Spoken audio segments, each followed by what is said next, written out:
불을 끄고 볼륨을 낮추고 들어주세요. 오늘 밤에 이야기를 시작합니다. 새벽 1시 214호 객실 명부에는 제 이름이 적혀 있었습니다. 하지만 제 방은 318호였습니다.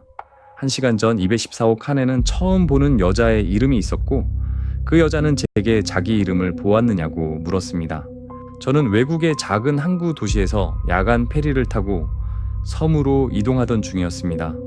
배는 밤 11시에 출항해 아침 6시에 도착하는 오래된 여객선이었습니다. 비수기라 객실 절반은 비어 있었고 복되는 엔진 진동만 낮게 이어졌습니다. 승선할 때 직원은 비상 상황을 대비해 복도 끝 게시판에 객실 명부를 확인하라고 했습니다.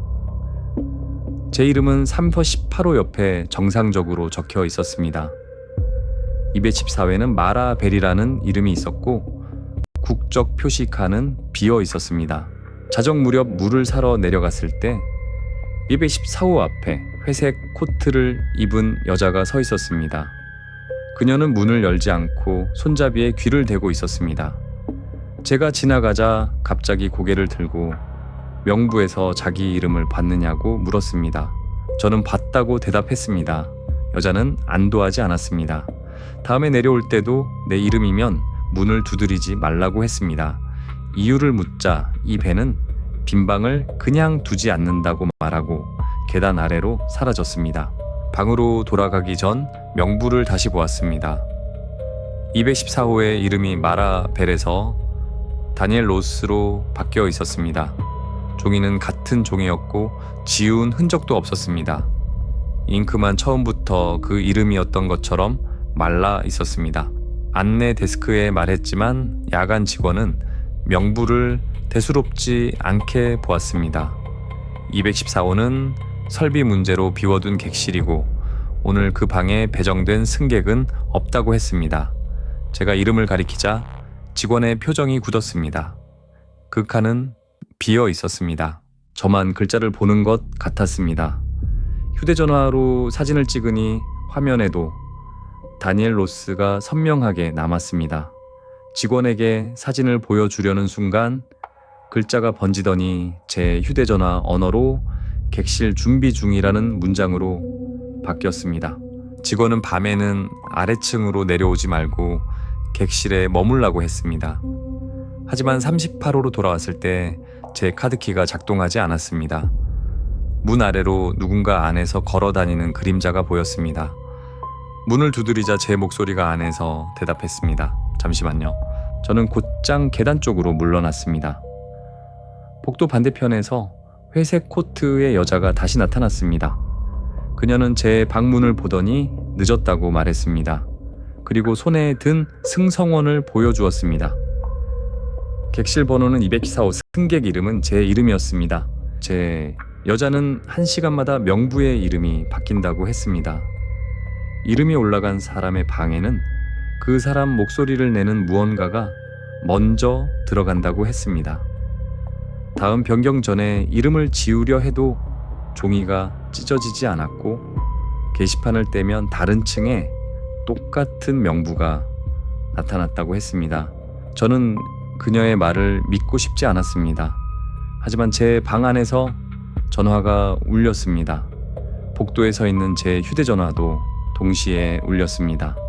문 안쪽에 제가 전화를 받으며 웃는 소리가 들렸습니다.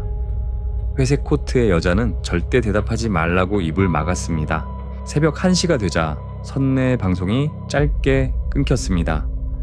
게시판에 형광등이 꺼졌다 켜졌고 214호 칸에 있던 이름이 제 이름으로 바뀌었습니다. 동시에 38호 문 안쪽이 조용해졌습니다. 바닥의 그림자도 사라졌습니다. 여자는 이제 214호가 저를 기다린다고 했습니다. 실제로 아래층 끝에서 카드키 승인음이 한 번 들렸습니다. 아무도 없는 복도에서 214호 문이 조금 열렸습니다. 안쪽은 불이 꺼져 있었고 젖은 카페 냄새가 밀려 나왔습니다. 저희는 직원 전용 계단으로 위 갑판에 올라가려 했습니다. 하지만 한 층을 오를 때마다 같은 2층 복도로 돌아왔습니다. 계단 표시는 3층, 4층으로 바뀌는데 문을 열면 늘 214호가 정면에 있었습니다. 문틈은 갈수록 넓어졌습니다. 세 번째로 돌아왔을 때 방 안에서 여러 사람의 목소리가 들렸습니다. 서로 다른 언어로 자기 이름을 읽어달라고 부탁했습니다. 그 중에는 안내 데스크 직원의 목소리도 있었습니다. 곧 실제 직원이 계단 아래에서 뛰어 올라왔습니다. 그는 저희를 보자 이름을 말하지 말라고 소리쳤습니다. 승성원도 보여주지 말고 방송에서 불러도 대답하지 말라고 했습니다. 직원은 명부 위에 금속 비상표지를 덮고 저희를 차량 가판의 대기실로 데려갔습니다. 대기실에는 다른 승객 5명이 말없이 앉아 있었습니다. 누구도 서로의 이름을 묻지 않았습니다. 1시간마다 천장 스피커에서 객실 번호가 하나씩 불렸습니다. 214호가 불릴 때마다 벽 너머에서 문손잡이 돌아가는 소리가 났습니다. 회색 코트의 여자는 자신이 어느 항구에서 탔는지 기억하지 못한다고 했습니다. 승성원의 날짜를 보니 출항일보다 사흘 전이었습니다. 그녀는 매일 아침 배에서 내렸다고 생각했지만 눈을 뜨면 다시 같은 밤이었다고 말했습니다. 동이 틀 무렵 배가 항구에 닿았습니다. 직원은 이름 대신 좌석 번호를 확인하며 한 명씩 내보냈습니다. 제 차례가 되어 뒤를 돌아보니 회색 코트의 여자는 대기실에 없었습니다.